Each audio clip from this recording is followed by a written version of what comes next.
please imagine the heart attack of me seeing that news that someone pulled the cord right off of it. But sure enough, now seems the track seems to be back on. And we're basically getting whiplash moments every day on this one, where the summit is going to be on, off. So who knows what happens next week comes. So in light of that uncertainty, we're delighted to have Frank JANNUZI from Mansfield Foundation, and KATSU FURUKAWA, who formerly served as the UN Committee on the Economic Sanctions Experts Panel, and Jenny Town from 38 North, which I'm now proud to say that a part of a big Stimson family. And my other co-director, my better half of the East Asia program, Yun-Sun.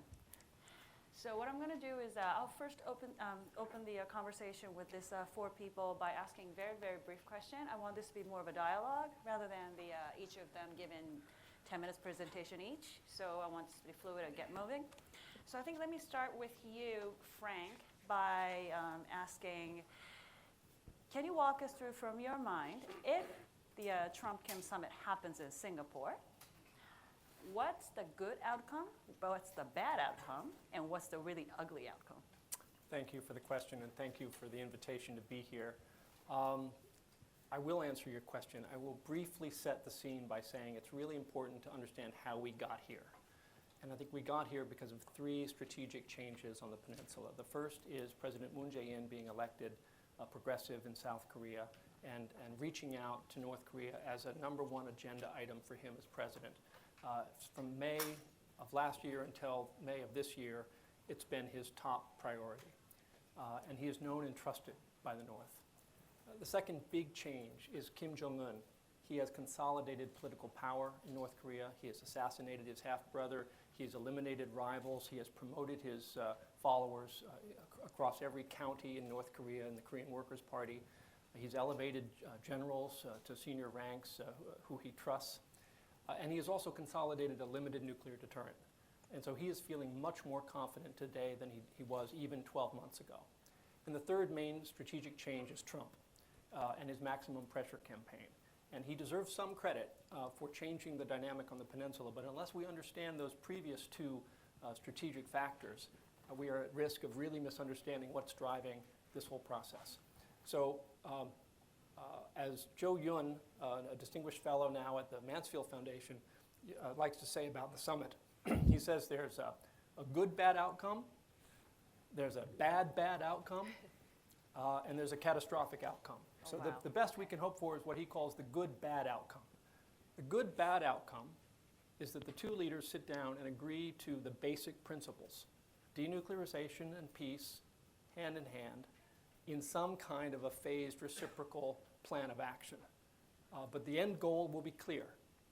Kim Jong-un will promise denuclearization, and President Trump will promise peace. And I think we'll get that outcome. I think that we'll get the good bad outcome. Why is it a bad outcome? Because none of the details of denuclearization are going to be agreed. Not even necessarily a full definition of what denuclearization means, because, for instance, South Korea is a nuclear power country. If we're going to denuclearize the Korean Peninsula, does that mean that South Korea has to give up nuclear power? I don't think so. But does that mean, therefore, that North Korea is entitled to nuclear power? If so, under what circumstances? The devil is in the details here, and that's why there's a risk of a bad outcome, which would be essentially the summit breaking down and Trump agreeing back to maximum pressure. And there's a risk of a catastrophic outcome, which is that the summit breaks down quickly, Trump leaves in a huff, and launches a preemptive military strike against North Korea a month later.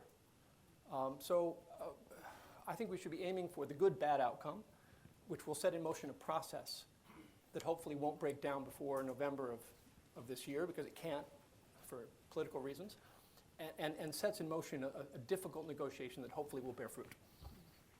Thanks, Frank. So looks like South Korea may be heavily impacted on this, and you already see that by the development coming out of the Blue House. So in your view, Jenny, how does this whole development could or could not affect and strengthen Moon Jae-in's power or standing within Korea or not?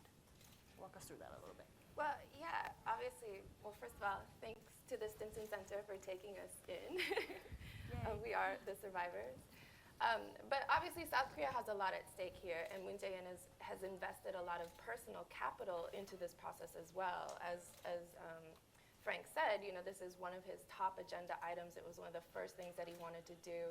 A summit is one of the first things that he wanted to do even before he was elected. It was very much on a top priority. And so if, he's already had the Inter-Korean Summit, which, for all intents and purposes was a success. They got all the commitments that they needed to kind of move the process forward. He's been very successful in kind of dragging the US along, getting Trump involved in the process, getting the US and DPRK talking directly. But now the problem becomes that in this scheme of things, as much as Moon wants to be in the driver's seat in this process, North Korea doesn't necessarily see South Korea as an equal partner. And so now that the US is involved and now that China is involved, it sort of marginalizes South Korea's influence in the process as well, because a lot is really going to ride on how US DPRK relations moves forward, how China DPRK relations moves forward, and Moon sort of gets caught in the middle of that.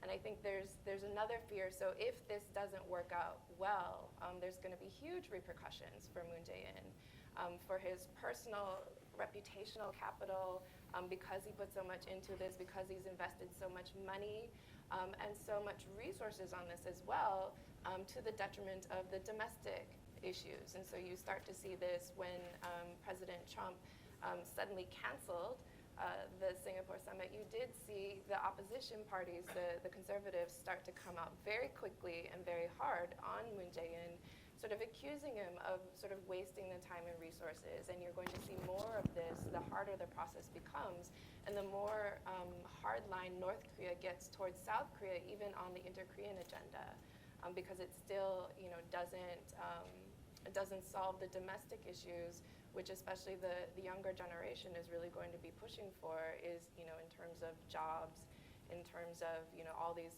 political scandals that have been going on so far, the Drew King scandal and things like this. So at some point in this process, the euphoria of the Inter-Korean Summit will wear off. The novelty of Kim and Trump being good friends all of a sudden will wear off. And once you start to get into the details, and once you start the actual negotiations on how to implement these commitments, you're going to see a lot of criticism, a lot of opposition along the way that is not going to be easy for this administration to shoulder. Thanks, Jenny. So Yoon, a lot of people, or a lot of media reports suggest, at least that's how it's been portrayed, is that Kim Jong-un's rhetoric begins to shift after he had a couple of meetings in Beijing with Xi Jinping. So how does China see all this? Are they now happy that the summit, the negotiation to the summit is back on track, or where does Beijing stand? I think at this point, China wants to see the summit happen because it means the de-escalation of tension on the Korean Peninsula, and it offers some hope for the denuclearization. Although, like Frank pointed out, there probably will not be details. But if the two leaders, Kim Jong-un and President Trump, could in principle agree to denuclearization, the term, without specific definition of the term, I think China will see that as a bad, good outcome. Not a good, bad outcome, but a bad, good outcome. There have been speculations about what happened during Kim Jong-un's second visit to China, which happened on May 7th and May 8th. And the North Koreans apparently changed their attitude basically 1 week later. So the speculation is, what did the Chinese tell him? And what was put on the table that made the North Koreans change their attitude? And I think the Chinese have a different interpretation as for what happened that led to the change of attitude.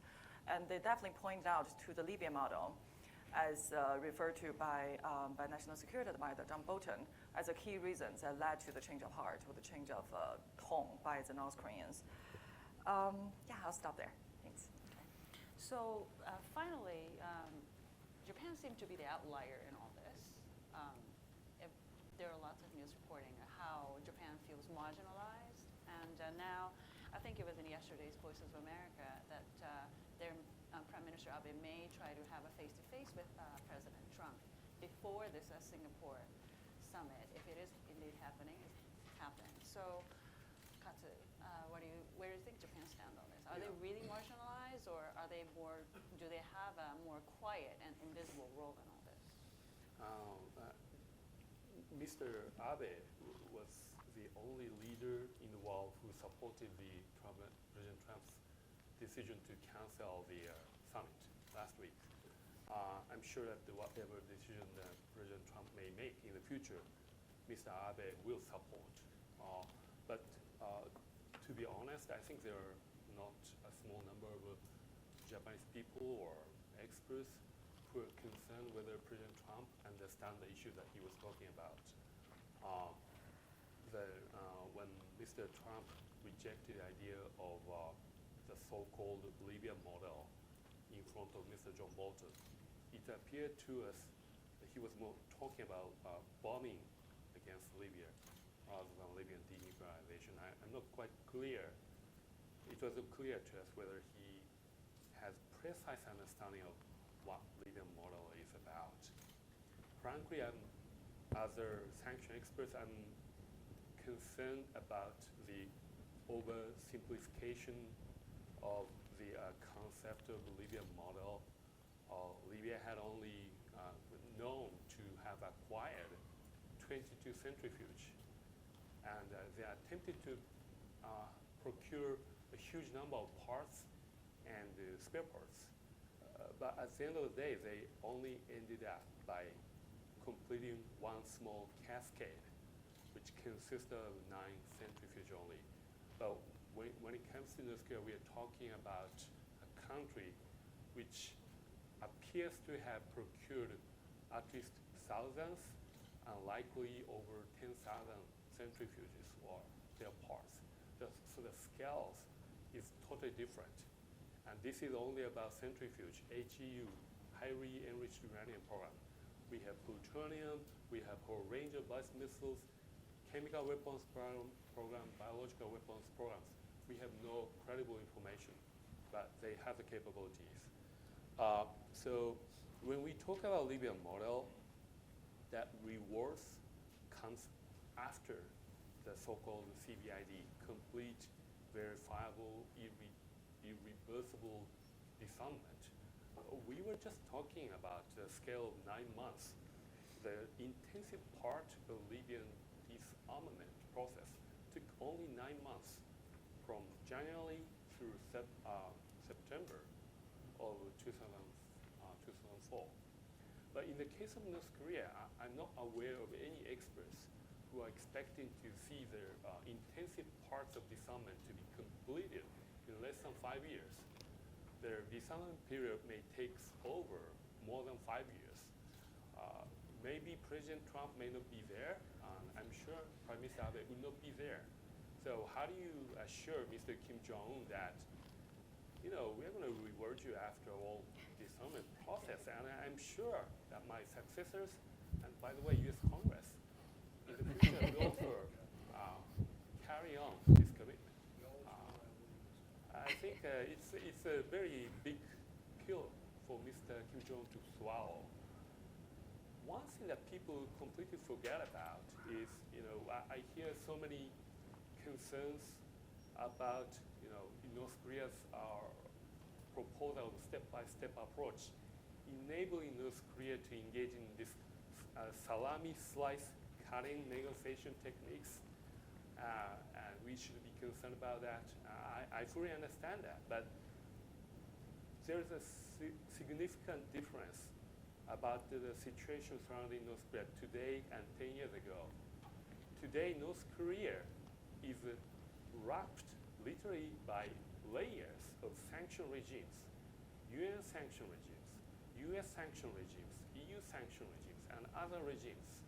We have so many sanction regimes surrounding North Korea, but now currently we have only discussion about whether we do nothing until the total disarmament is completed, or give everything up after the total disarmament. So despite this advantage, which didn't exist 10 years ago, we are only basically talking principally about these two limited options, which doesn't seem to be credible enough.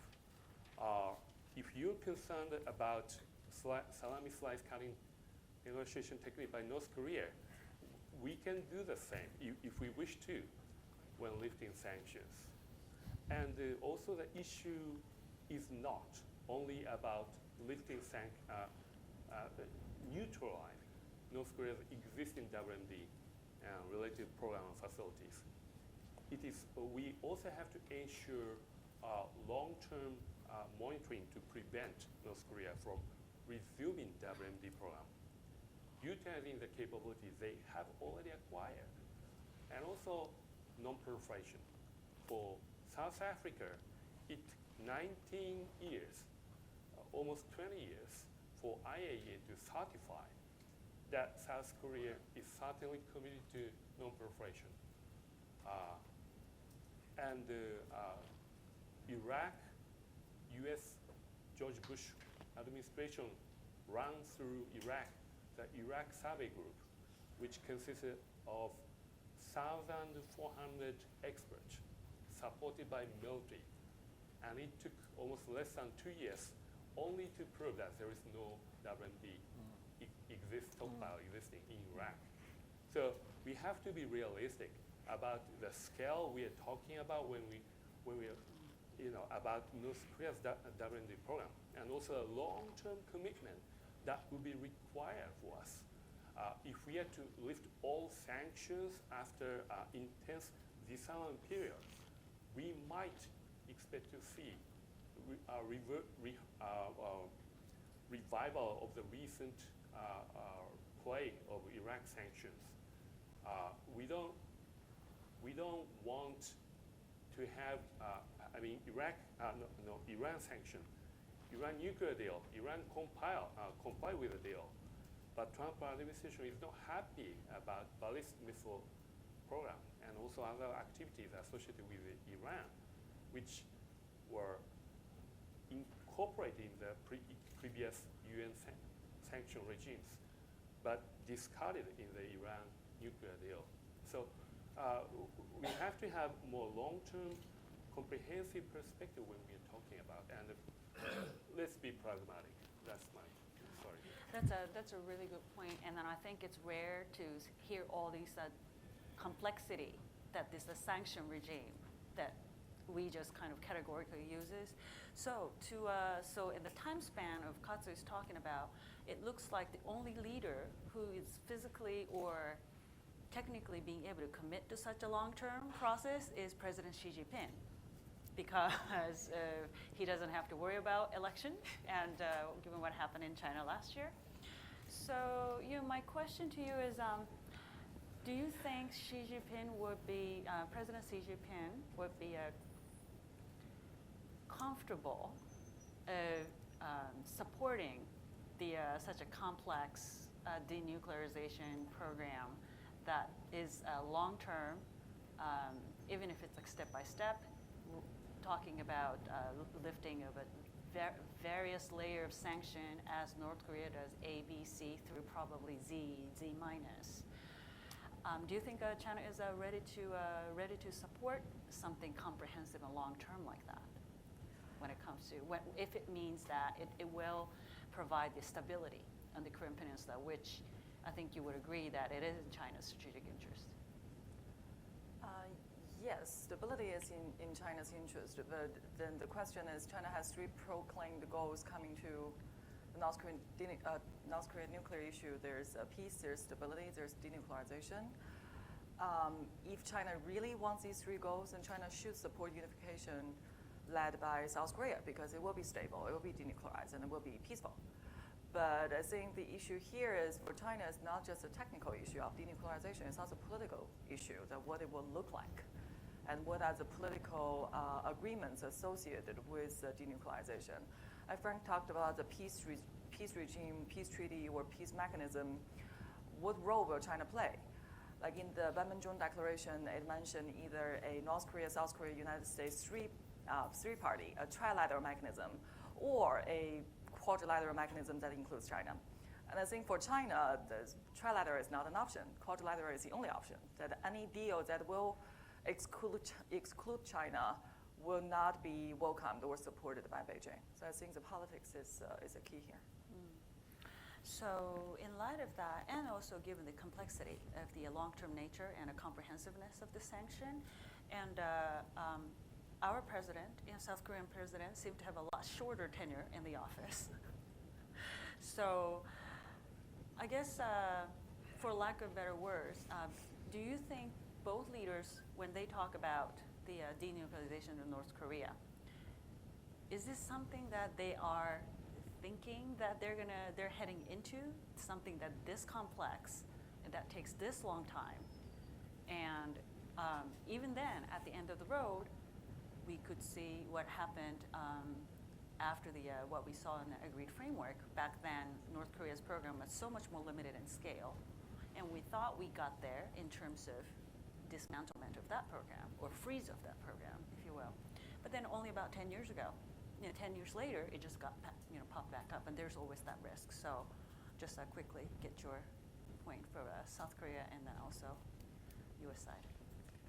Well, I think I would speak a little bit for the U.S. side first, actually, because I think the biggest problem here is when America thinks about this issue, they think of it in very simplistic terms of we can buy North Korea off. We don't want this to last very long. We don't want to put a lot of effort into it. And that we've narrowed North Korea's choices down to a point where they have no other choice than to deal with us if they want to survive, sort of thing. And this is completely the wrong approach.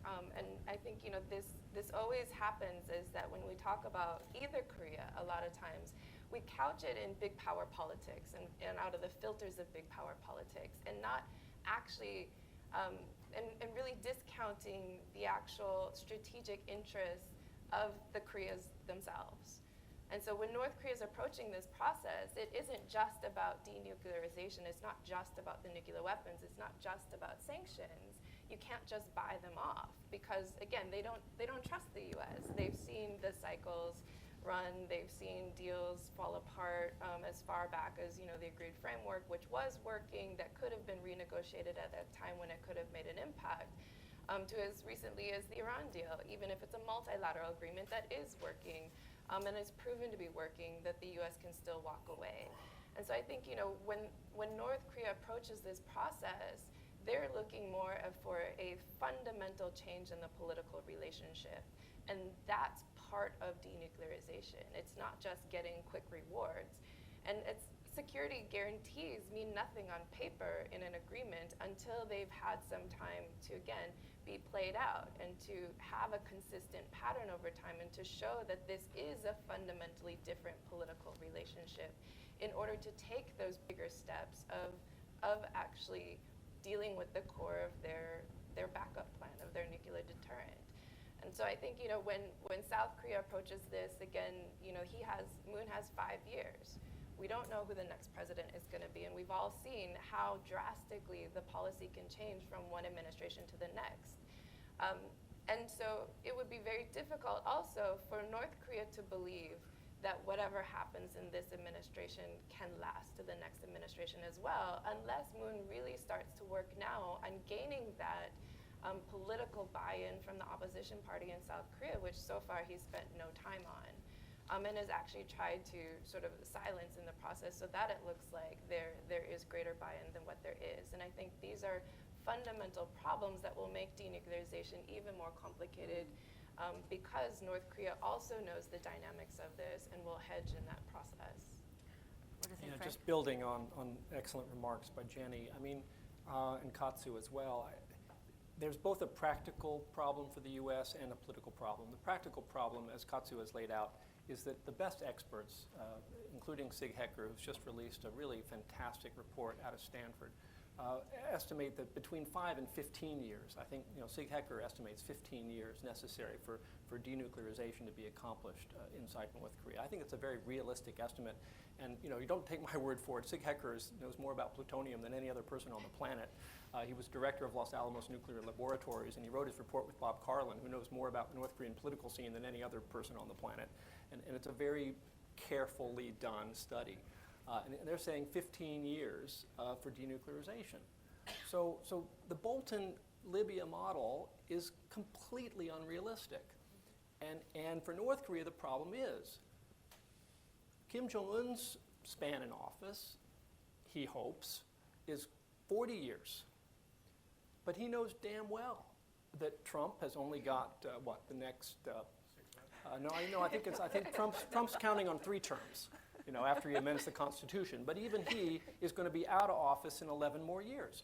And so, Trump isn't going to see this through. He's going to be out of office after his 3rd term. Moon Jae-in isn't going to see this through. And so in the United States, we have to either embrace a declaratory policy that puts us on the path toward denuclearization, or reject it because of the timeline, which is too long, and yet is the only realistic timeline available to us. Given that choice, I think President Trump will make the pragmatic choice. I think he will accept a declaratory peace. I'm betting on the fact that he's not a policy wonk. Trump thinks the wall's already built, right, with Mexico. If he comes back from Singapore, he will announce that denuclearization has been accomplished. It won't matter that the inspectors aren't on the ground yet. And there's nobody in Congress who's going to call him on it either. With all due respect to Congress where I used to work, they don't want a war with North Korea. They want a peace process and a denuclearization process. And if Trump gives them some credible road forward, they're going to jump at it. So that's the good news. But the bad news is that all of those difficulties of actually getting the job done are going to remain in front of us. And thank goodness for the deep state, because we've got some really good experts like Ambassador Song Kim and Randy Shriver and Allison Hooker and Mark Lambert and Marshall Billingsley and some really talented civil servants who are going to do some hard work and begin to unravel the sanctions layer by layer off the onion. That's the optimistic scenario. What is today? Today is Tuesday. I'm supposed to be a pessimist on Tuesdays. Okay. But I'm feeling more optimistic. That's kind of special. Thanks, Frank. So what's striking to me listening to 3 of your comments is that there's the practical aspect of this challenge, but then also each country has its own political dimensions to this. It's really, in South Korea's case, like you said, how the opposition is going to react and how this will help or hurt President Moon and how it might affect the next administration. And then, for U.S., we don't really have to argue too much because I think it's been out there. But then even for China, what works for China politically and what works for the actual resolution of the problem technically may be a very different thing. So when it comes to Japan, KATSU, is that Japan also has its own political problem when it comes to try to play any role for this, what is bound to be a multinational scheme. So how should, if you are a foreign policy, having a Mr. Yachi's job as a national security advisor to Prime Minister Abe, what would you advise to him as move forward? And like this, our president and also South Korean president, Mr. Abe's time in the office is also, clock is ticking already. So what would you advise Mr. Abe to do, just to make Japan stay relevant? Yeah, the abduction issue for Japan is like a hostage, U.S. hostage situation in Iran in the late 1970s. Hostage situation or abduction matters could really invoke complicated, complex national feelings, which is still a center of Japan's policy toward North Korea today. But practically speaking, we have to have a reasonably peaceful situation in the Korean Peninsula before we have Tokyo Olympic Game in year 2020. The position of South Korea for the Pyeongchang Olympics today is exactly the position of Japan 2 years afterward. And frankly, I see no ways to have some reasonable, clear pathways to address the abduction issues other than having diplomatic interactions and improving overall relation with North Korea. Because the previous evidence, the cases of making some breakthroughs in the abduction issues always triggered by diplomacy or improvement of bilateral relations. Total solution to abduction issue may take as long as CVID.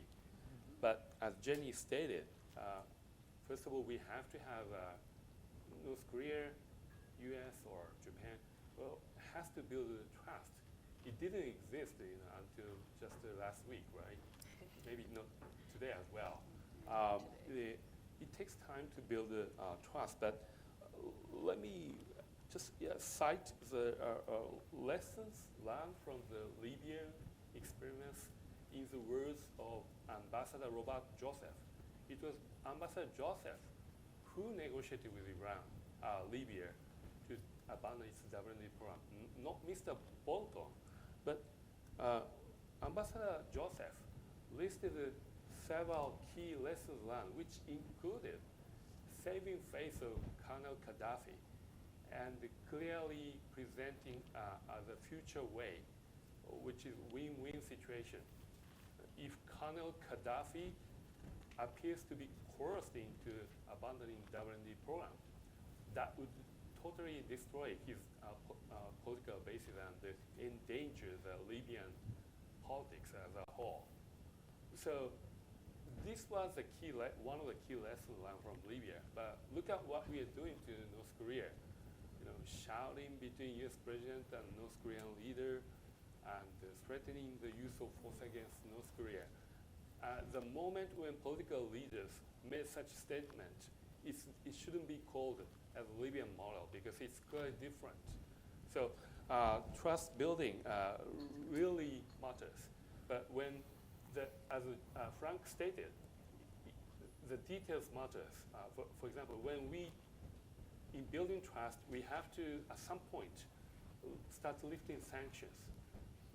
The problem is that North Korea use, in most cases, the commercial normal products for nuclear ballistic missile program. So how can we effectively maintain a meaningful control to regulate the flow of commodities that would not be diverted to North Korea's WMD program, but ensuring North Korea's economic growth? This is going to be the challenge. Very good point. I think if it's okay for everyone on the panel, I would like to open the floor for questions. No. So I would open it. First question goes to Chris. Of course. Thanks. It was really great. Can you wait until the microphone gets to you? Because it's been recorded. Thanks. Chris Nelson, Nelson Report. Great discussion and really succinct, which really helps because I'm on fumes and I got to type up something. Came back from the beach late last night. It's my fault. I love the way Frank organized the win-win, win-lose, all that kind of stuff. I find myself wondering at what point, and is it the role of the U.S. or is this a moon issue to say, I can't do anything with you as long as you say armed unification of the peninsula is your agenda? Can we agree up front that this is no longer? Because how can we give you a peace treaty if you won't give us one? Is that something that needs to be front-loaded? Or is that one of those things you sort of phase in when you've built in more trust?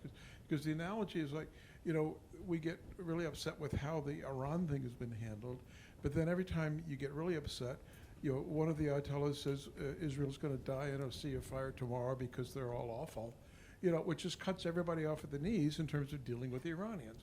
Well, it's really the same with the Norks, isn't it? If they're not going to say, we're not going to invade, so am I too far ahead of things on that, or is that something that needs to be more clearly articulated up front? Because that gets us into the non-nuclear weapons and the artillery and the troops and all those things that we say we're afraid that Trump is going to ignore in order to declare victory on the ICBM. So, circular. So but who wants to tackle that first? Jenny goes first? Yeah. I think the problem here is I think both sides have actually sort of in this commitment to peaceful peace regime and even, talking about peaceful unification. I think they've both sort of given that assurance. The problem is I don't think anyone believes it at this point. And so I think it's too early to have those assurances when there's no trust. Again, we just had the Panmunjom Declaration. Prior to that, they were still threatening each other back and forth. So you can't change that political reality overnight. And so, in the declaration, I think that's the starting point to really start to work on these issues, whether it's in a bilateral, trilateral, quadrilateral format. And I think as part of that process, this will have to be addressed. But at the moment, just to say those, just to have them on paper isn't going to have much meaning. If you can hold your thought for But I think- did you Well, have something? Yeah. I just want to add to Yeah. it briefly. Look, I was trained as a military analyst when I began my career at the State Department, and capabilities matter more than intentions here. And I think the Panmunjom Declaration provides sufficient assurances, political assurances from North Korea that they don't intend war with South Korea. But what matters is the capabilities, and we're not going to see any diminution of the capabilities in the North or the South for quite some time. But the good news there is the South doesn't have the conventional military capabilities to effect unification on their terms. And the other good news is that the South Koreans have a strong U.S. ally at their back. So I'm not so worried about the North Koreans sort of having to disarm as a prerequisite for peacemaking. I think that's an unrealistic expectation. I think that there should be, and will need to be, some kind of a peace declaration, peace regime established early in the process. It's going to have to involve China because, not only did the Chinese general sign the armistice agreement, but you just can't practically end the Korean War without China's support. So eventually the Chinese are going to have to sign on the dotted line. And they're going to be crucial, I think, in providing the security assurances to North Korea that give North Korea the confidence to proceed down a peace process with the South. But no, Chris, I don't think we should worry about the North revising their Talmudic documents to forswear the forceful unification of the South. I think as a practical matter, it's already off the table. Emma had the question here. Emma Chandler, Avery CRS. Thanks for the panel. I wanted to follow up on Furukawa-san's comments as a sanctions expert and ask about your impression of the maximum pressure campaign. A big part of that were the two UN Security Council resolutions passed in 2017. It seems like maximum pressure is off. The second that we had the Inter-Korean Summit, the political momentum globally slowed for implementing those sanctions. And now, as a result of this episode, North Korea's relations with China are much better and with South Korea are much better. So they're not in the mood for pushing those sanctions further. First of all, do you think that the international sanctions, in addition to the U.S. sanctions, were being effective? Did they have any time to set in? And also, can you reinvigorate that aspect of the maximum pressure campaign if this summit doesn't produce what it could? That's you. Yeah. In my assessment, I think sanctions have something effect in encouraging North Korea to pursue dialogue strategy, but I don't think sanctions played a decisive role in shaping that strategy because of two reasons. When people talk about the effectiveness of sanctions, I think the two different parameters of judgment. One is its impact on the North Korean economy as a whole. Theoretically, North Korea was prohibited from 90% of its trade as a result of the series of U.S. and UN sanctions. But having said that, several Japanese journalists or experts have been monitoring price levels in North Korea, the price of gasoline, diesel oil, rice, or other key commodities. And despite some sporadic spikes up and down in the key commodities price levels, overall, for the previous 1 year, it's stable. I don't know why, but it's stable. and foreign currency exchange rate between North Korea won, US dollar, Chinese yuan. Again, it's stable. So I still cannot find quantified evidence to show the critical impact brought by sanctions on North Korean economy as yet. I think the currently we heavily rely upon China to enforce sanctions. Previously, we focused on enforcing smart sanctions against North Korea.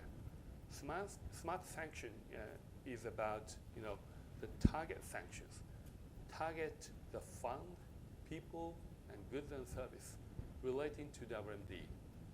But North Korea was far smart, much more smarter than international community. So many countries we were not so smart enough to enforce smart sanctions.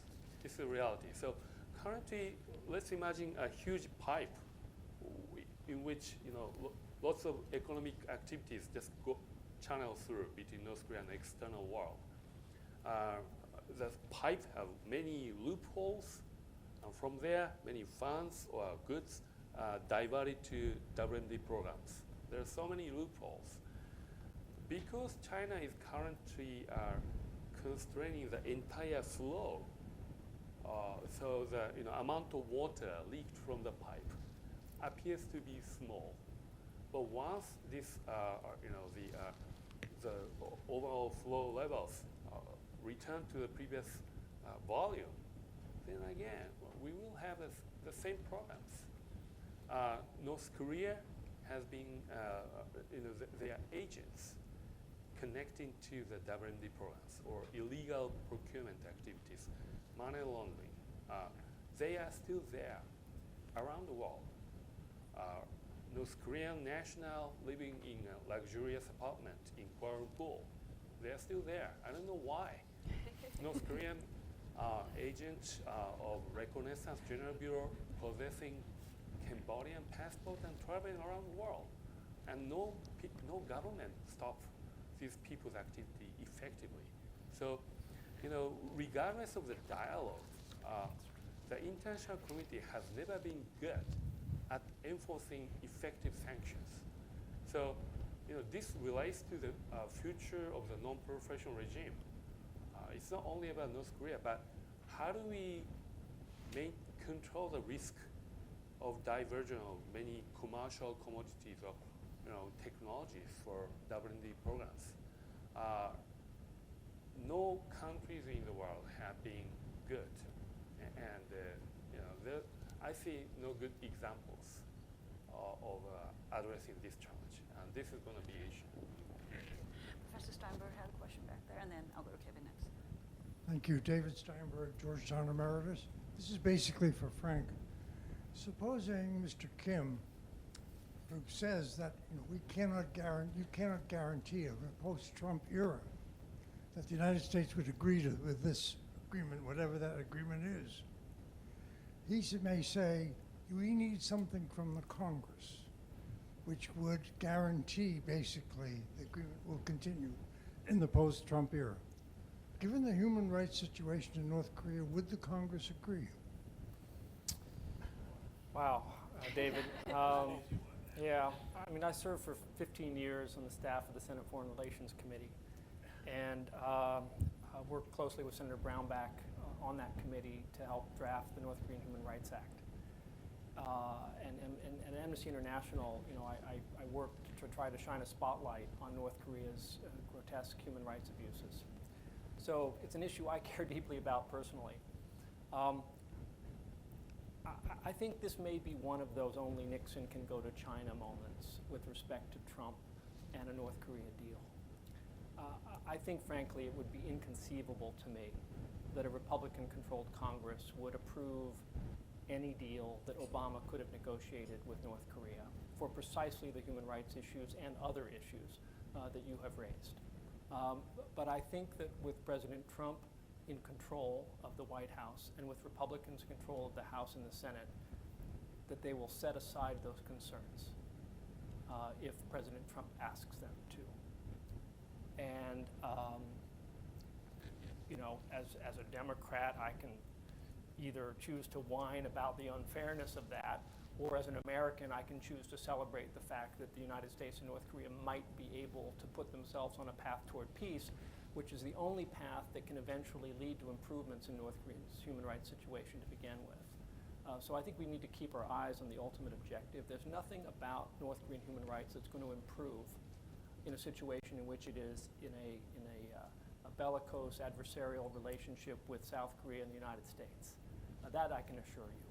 So I can't predict what this Congress will do, but I would hope that they would see that these are not mutually exclusive outcomes, that a peace and denuclearization agreement is arguably the best way to try to make progress on human rights in North Korea. And I've been told that by North Korean officials themselves, including Kim Dae-gwan, who has said to me, look, Kissinger didn't go to Beijing and lecture Mao about the Cultural Revolution.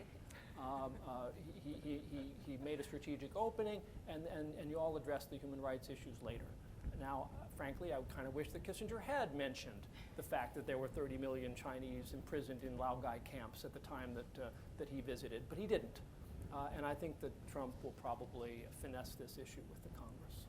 You had something quickly to add, right? Yeah, just to quickly add to that, though, I can't imagine that the North Koreans would even ask for that, for a congressional mandate, because realistically, that's what they'll build into the deal itself, and that's why, you know, having a short-term deal, a very short deal, is unrealistic, because they're going to want to build in those assurances over time to last past an administration, to test the theory to begin with. It's not just about Congress, but it's the administration as well, because again, as we've seen with President Trump pulling out of the Iran deal, that's not a congressional decision, that's an executive decision. And so that isn't necessarily who the North Koreans would target in this kind of deal. It's really going to be, what are the terms of the deal, what are the details? Kevin, and then I'll go to Farrell. Thank you. I have a quick question. It just seems to me that, sorry. Kevin Mayer, formerly of the State Department, now at N&B Consulting. It seems the dynamic has changed, but the fundamental question that we and the international community have to ask ourselves has not changed. And that question is, do we tolerate North Korea as a nuclear power or not? My feeling it should be or not. It's too dangerous, given their history of proliferation, for one thing, and the threats they continue to make. But the dynamic has changed, and we've seen this before, where we're going to have talks or not have talks, or what's the subject of the talks? You know, how do we define things? We tend to, in 30 years in the State Department, I saw this many times, we start focusing on how do we continue the dialogue rather than our strategic objective, which is to get rid of the weapons of mass destruction program. So my question for the panel is, as a whole, do you really believe that Kim Jong-un woke up one day and slapped his head and said, oh, now I get it, I got to get rid of this for my future? Or is he just buying time, as we've seen him before many times? And my question specifically for Frank, you said the good outcome is we don't define denuclearization. We don't have CVDI in place. At the summit. At the summit. But if he's really buying time, is that a good outcome? I don't think so. And you said the bad outcome is we go to the meeting and Trump says, no deal because you guys don't agree to concrete action before we remove sanctions, so we go back to maximum pressure. If he's really buying time, is that a bad outcome?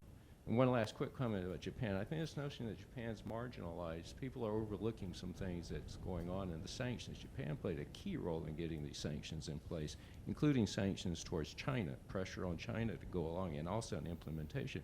But in the when we really were doing maximum military pressure, Japan was playing a much bigger role than most people realize, because they can now, because they can do collective self-defense. Things like escorting B-52 bombers, escorting B-1 bombers. Unthinkable a few years ago, but that's the North Koreans and the Chinese know this. They see this, and getting cruise missiles, things like that. So that's my question. Sorry to go on so long. Just very briefly in response, a great question, Kevin. Can we tolerate them or not? We've been tolerating North Korea as a nuclear weapon state for 12 years. So clearly the answer is yes, we can tolerate them. And I don't think, I respect the question that you ask, but I think there's another question, which is we have dialogue or else what? What's the alternative? And as KATSU has laid out, the sanctions regime, even maximum pressure sanctions regime, has not led to a fuel price spike, has not led to the shutdown of the North Korean economy. The North Korean economy is growing. It's growing in the face of these sanctions.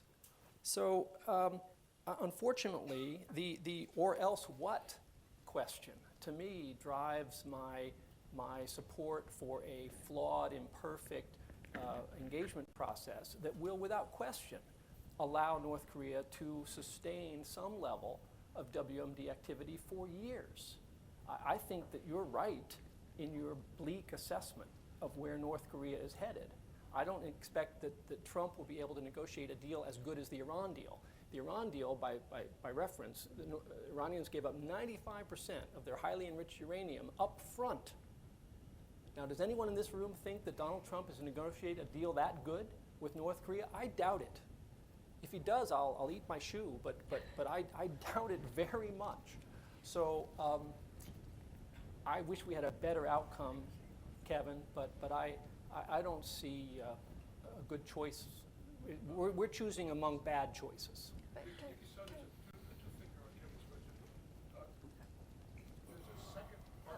Wait until then. I'm sorry, this is Chris Nelson again. There's a second part to Kevin's first question.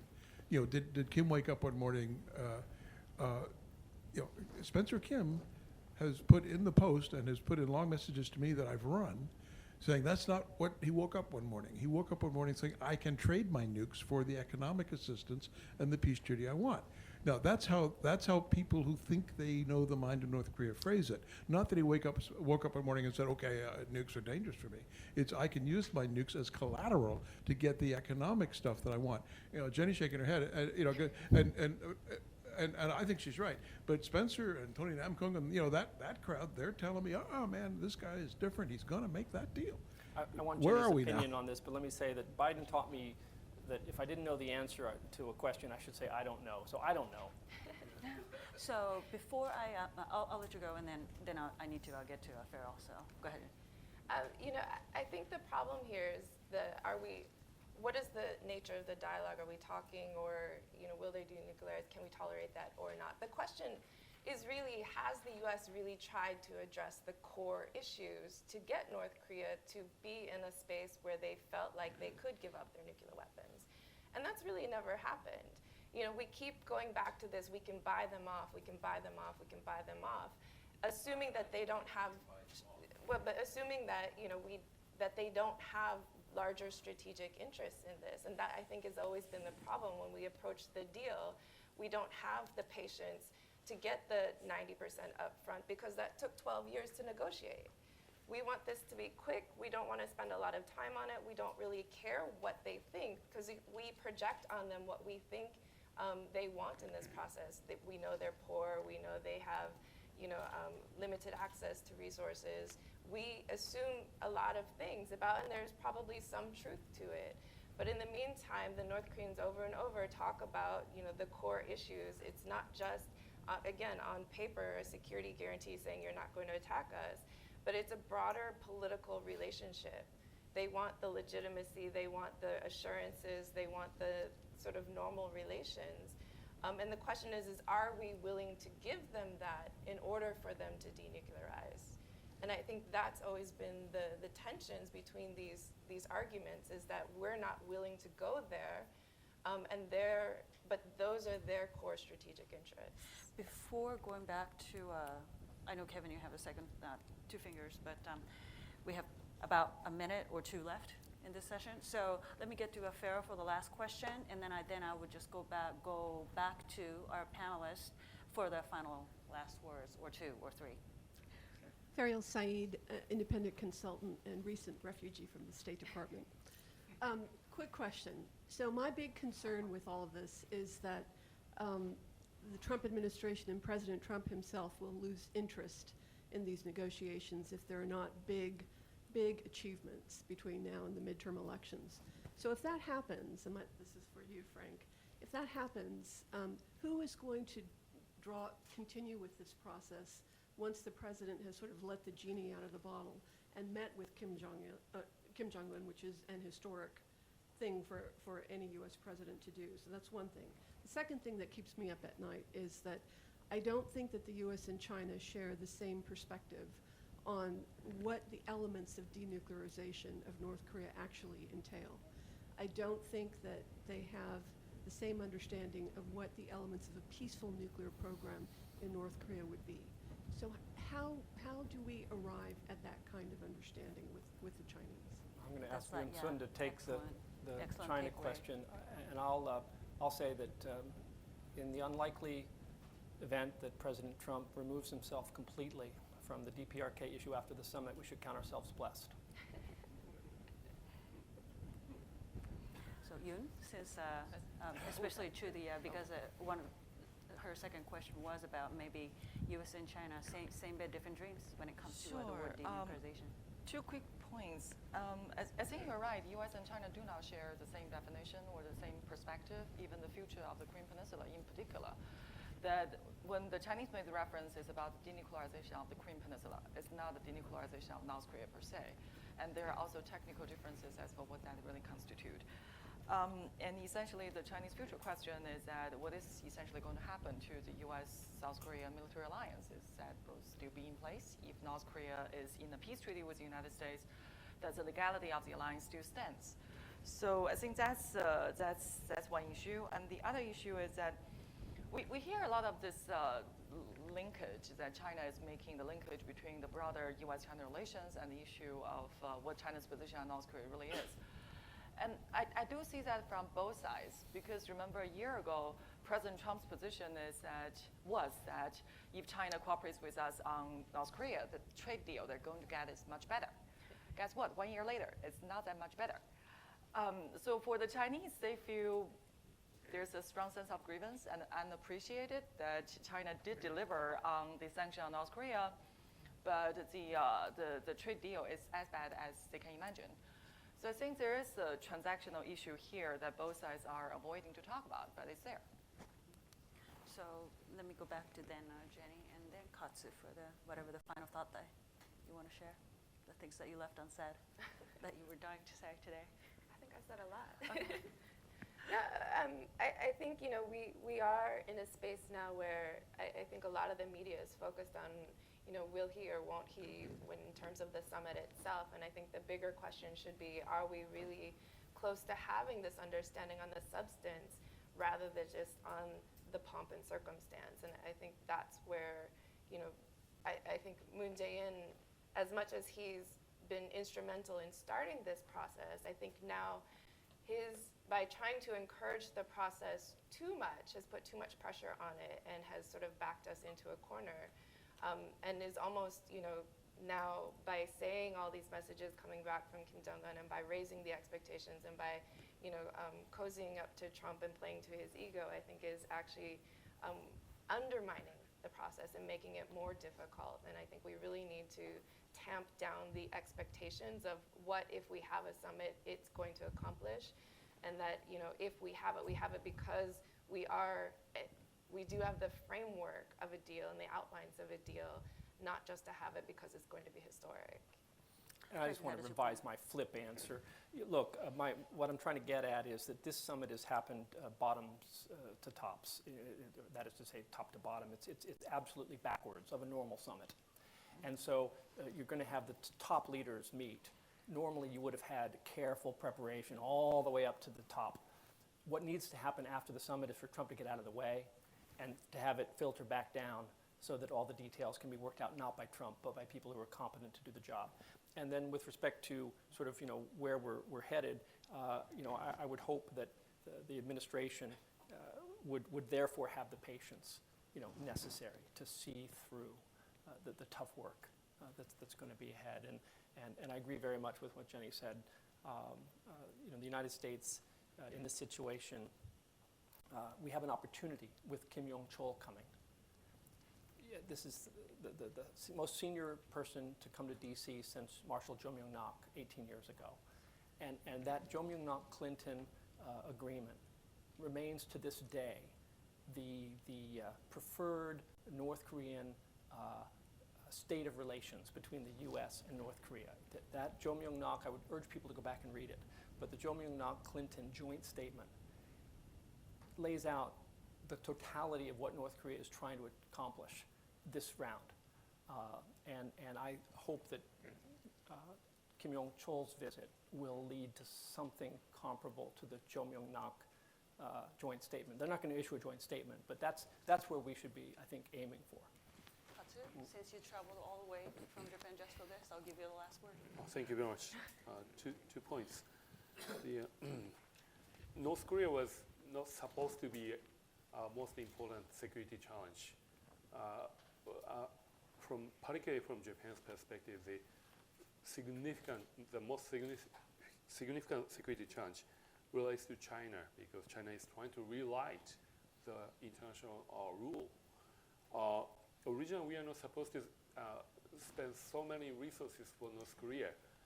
As North Korea's nuclear and ballistic missile capabilities increase, the cost that Japan has to invest in upgrading ballistic missile defense system vis-a-vis North Korea is expanding increasingly, which is sucking up resources to deal with this expansion of Chinese military activities.